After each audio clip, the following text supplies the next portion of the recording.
누군가 그러더군요. 만약 뜻하는 대로 다 이루어지면 그게 과연 재미있는 인생이겠냐고요. 네, 맞아요. 제가 딱 그래요. 저는 이제 40줄에 들어선 9살 딸 키우는 주부입니다. 남편과 결혼한 지는 이제 11년 차고요. 약 1년 전까지는 보험회사 다니다가 돈벌이도 딱히 안 되고 몸도 안 좋아져서 현재는 전업주부예요. 막상 직장에 다닐 때는 일 관두고 집에서 살림만 하면 집안일 그까짓 거 후딱 끝내놓고 애 키우면서도 4시간 얼마든지 가질 수 있을 줄 알았는데 제 큰 착각이었네요. 회사를 나갈 때나 집에서 있을 때나 할 일이 끊임없이 몰아쳐오는 건 똑같더라고요. 남편은 저랑 동갑입니다. 선 봐서 결혼했는데 성격이 참 무던해요. 크게 화를 내지도 않고 그렇다고 또 크게 촐랑대거나 가벼운 사람이 아니라 뭔가 든든해 보여서 좋았어요. 나이로는 동갑이지만 느낌으로는 꼭 큰오빠 같다랄까? 현재 남편은 중소기업 과장으로 일하고 있는데 저와 9살 난 딸 그리고 남편 이렇게 3명은 아무 문제 없이 살고 있어요. 그런데 뭐가 문제냐고요?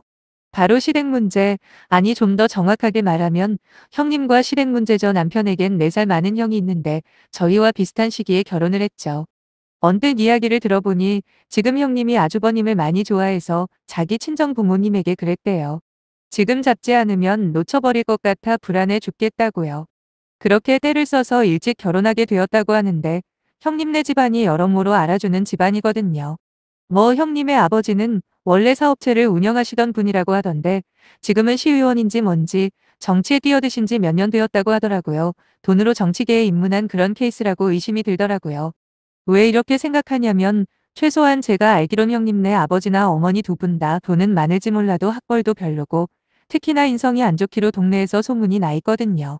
거기다 주변 사람들한테서 돈으로 자리 샀다는 말도 여러 번 들었고요. 아무튼 콩 심은 데 콩나고 팥 심은 데 팥난다고 형님은 잘난 척 끝판왕입니다. 한 번씩 얼굴을 볼 때면 일단 저를 아래 위로 쭉 훑으면서 동서 옷이 그게 뭐야? 너무 사구려 입고 다니는 거 아니야? 서방님 체면이 있지. 그렇게 아무거나 사입고 다니지 좀마 급떨어지게 안 그래요 어머님? 라고 하면서 저를 깎아내리거나 아니면 아니 서방님 아직도 저 차 타고 다녀요? 웬만하면 차 좀 바꿔요 남들이 욕해요. 요즘은 집보다 차부터 산다는데 저건 진짜 너무한 수준이네. 이런 식으로 심심하면 사람을 무시하기 일쑤입니다. 저 말이에요. 불과 1년 전까지 맞벌이를 꾸준히 하면서 나름 저축도 제법 해놓고 남편 월급도 작은 편이 아니라 넘치지는 않을지 몰라도 어느 정도 여유는 있어요. 그리고 아무 수이나 막 사입지도 않고요. 나름 브랜드 있는 옷들인데 형님 기준에는 그렇게 한심해 보이나 봅니다. 거기다 입만 열면 바꾸라고 하는 저희 차 역시 산지 4년밖에 안 된 국산 세단이에요. 100번 양보해서 돈이 많은 거로 뭐라고 할 문제는 아니죠. 오히려 부러워할 일 아닌가요? 그런데 왜 저나 우리 남편한테까지 자기 기준을 들이밀면서 사람 거짓골을 만드냐 이거예요. 이게 전부가 아니에요. 더 큰 문제는 형님만 보면 두 눈에 하트 뿅뿅 되는 시어머니시죠. 아주버님과 결혼할 때부터 형님은 시어머니의 사랑을 독차지했는데 그게 다 돈 때문이었거든요. 아주버님 자체가 워낙 한량처럼 사는 분인데 그게 전부 어릴 때부터 장남이라고 오냐오냐 키워서 그렇다고 봐요. 거기다 눈치나 매너 같은 건 전혀 없는 그런 사람입니다. 형님과 결혼할 당시 상견례를 무슨 호텔에서 했다고 하더라고요. 형님네 친정아버지가 특별히 예약하고 자리를 준비하셨던 모양인데 음식을 먹는 도중에 그러셨대요. 이거 제가 최대한 신경 쓴다고 섰는데 어떻게 음식은 입에 맞으십니까? 라고요. 당연히 시부모님은 이런 곳은 처음 와봤다며 정말 맛있다고 대답을 하셨죠. 그런데 이 눈치 없는 아주버님은 소문으로 듣던 것보다는 훨씬 맛이 없긴 하네요. 뭐 그래도 돈 아까우니까 전부 먹을 수는 있습니다. 장인어른 이랬다는 거예요. 순간 분위기가 완전히 사해진 건 말 안 해도 아시겠죠? 아주버님은 제대로 된 직장도 딱히 없습니다. 몇 개월 하다 쉬고 또 이직해서 몇 개월 하기를 반복했다네요. 결혼하고도 그 버릇을 못 고치길래 시어머니께서 걱정이 이만저만이 아니셨는데 글쎄 형님이 친정아버지한테 부탁을 해서 시내에 골프 전문 의류 매장을 하나 열어주신 겁니다. 물론 가게를 사주신 건 아니고 매달 월세 권리금은 조금씩 나눠 갚는 조건이긴 하지만 그게 어디예요. 요즘 같은 세상에 그렇지 않아도 결혼할 때 집이며 혼수며 잔뜩 해온 부자 며느리가 이뻐 죽겠던 시어머니는 그때부터 저는 완전히 없는 사람 취급하기 시작했습니다. 그리고 무슨 일만 있으면 우리 큰며느리 하면서 형님만 찾으시더라고요. 얼마나 심하게 그랬으면 저희 남편이 화를 내며 시어머니한테 따졌을 정도니 대충 아시겠죠? 하지만 시어머니의 일방적인 첫째 며느리 사랑은 더더욱 심해져만 갔습니다. 또 그만큼 저에 대한 무시와 구박도 커져갔는데 한 번은 시댁에서 모여 식사를 한 적이 있습니다. 뭐 시댁에 자주는 안 가는데 그래도 최소한 두세 달에 한 번은 가서 밥 먹고 오긴 해요. 형님과 시어머니만 정상이어서도 더 자주 갔을 텐데 그건 힘들더라고요. 아무튼 남편이 밥 먹다 코피를 쏟은 적이 있거든요. 시어머니가 깜짝 놀라 물으니 남편은 아무 생각 없이 요즘 야근이 자주 있어서 그것 때문에 코피가 난 것 같다라고 대답했는데 남편 말이 끝나기가 무섭게 시어머니가 가만히 있는 저를 째려보시며 너는 남편이 힘들어서 코피까지 흘리는데 밥이 넘어가니? 아니 누구는 지 남편 편하게 일하라고 가게까지 내주는데 아이고 내 팔자야 하시는 겁니다. 다른 건 다 참아도 밥 먹는데 건드는 건 정말 못 참겠더군요.